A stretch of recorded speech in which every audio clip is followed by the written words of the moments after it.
Talking to you guys about soccer, the history of soccer. Okay, now what's a sport that we all play, like that the whole world plays, and like it never gets. Soccer. Okay, there you go. Football. Soccer. Football. No, not Football, football. rugby, Basketball. lacrosse. Okay. Okay, the point is that soccer's been longer more than any of those other sports. The history of soccer is really interesting because the purpose of soccer was not just for it to be a sport. It was supposed to be it was supposed to bring people from all around the world together for unity. Like it wanted to end the purpose of soccer was to end racism, and it didn't really work out well when it first developed.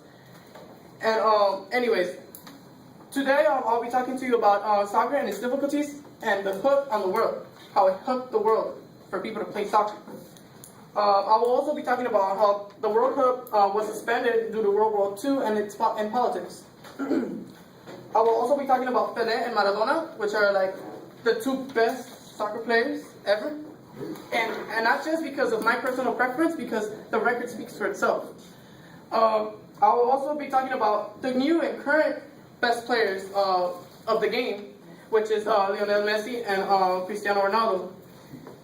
And yeah, they're technically the face of soccer right now. I'll also be talking about the World Cup and the stages and the elimination knockout rounds. Anyways, I will now, like, up to now, I'll also explain why soccer is still played like everywhere, and how it is today, right? Okay, it all starts in Uruguay, 1930. This was the first World Cup. That's the logo. The thing is that the whole purpose was to bring 16 countries from all over the world to play that World Cup. It was obviously the first World Cup. It wasn't really developed. The rules were different, but hey, it turned out well. And up to this date, we still have the World Cup. We've been having more than 35 World Cups up to today, and the current one, the latest one was in South Africa, 2010. So, by the way, the World Cup is every 4 years. So, yeah, you guys know. Alright. This is the World Cup trophy, and that's what the winner gets. Up to now, the tournament got expanded from 16 teams to 32. Why? As I said earlier, as the development grows, more people want to join. So, as you guys can see, it's only every 4 years, and it's a big prize, and it represents and it makes your country look like, whoa, you guys are the best at soccer, and that's pretty cool. And next, the unity between nations. This is the cost. As you guys can see, these people are from Ghana, and the other ones are from Germany. What caught my eye in the picture is that there's, as I said, racism has been involved everywhere. And as I said earlier, soccer has had that purpose of uniting those people, and that's a very good example, as you guys can see. Now I will talk about the World War II and politics. For like 10 years, the World Cup was suspended because of World War II. It was a very depressing time, and according to Lisa Clemente Angelo, a history of the World Cup from 2030 and 2006, it was a very depressing time where we did not know if we might even have another World Cup ever. It was going to be very rough, and the real meaning of soccer was lost during those 10 years. So it was very rough, and until 1948, the World Cup resumed, and so now it's still going. It's still moving on. You know, like there's no signs that soccer is going to end. Anyways, now I will talk about Pelé and Maradona. That's the king, according to Brazilians. His record is unbeatable.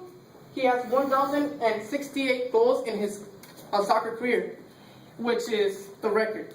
He has no backgrounds of using drugs, any drugs that affected his gameplay. to enhance it. And as you can see, he is one of the best. And according to David Bograd in 2007, The Ball is Round, A Global History of Football, there was no other player like him. He juked the whole team. He could surpass everybody. And second of all, it's Maradona. As you can see, there's 6 defenders, as you can see. You can tell that this guy was dangerous at playing soccer. Look how many people had to defend him. And that's a beautiful shot of the 1986 World Cup in Mexico. He was unbeatable, and that's the World Cup in which Argentina won the World Cup.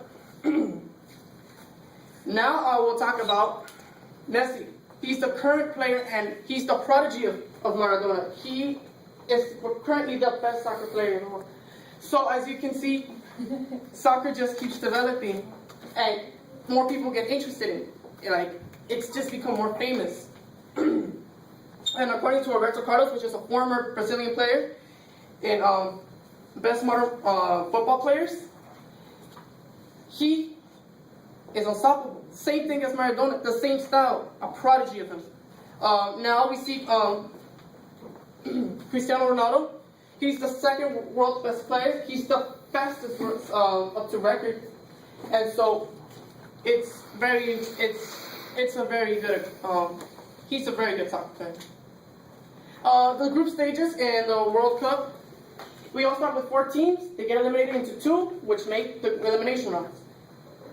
The elimination rounds are played here. As you guys can see, there are some examples. It leads up from the round of 16, quarterfinals, semifinals, the 3rd round match for the 2 losers in the semifinal, and it leads to the final. The future in the future. Brazil 2014. The World Cup will be hosted in Brazil, and that's the stadium of the Maracanã in Brazil. And that's where the World Cup will be hosted. So now I let you guys know, this is the history of soccer, and hopefully it will not.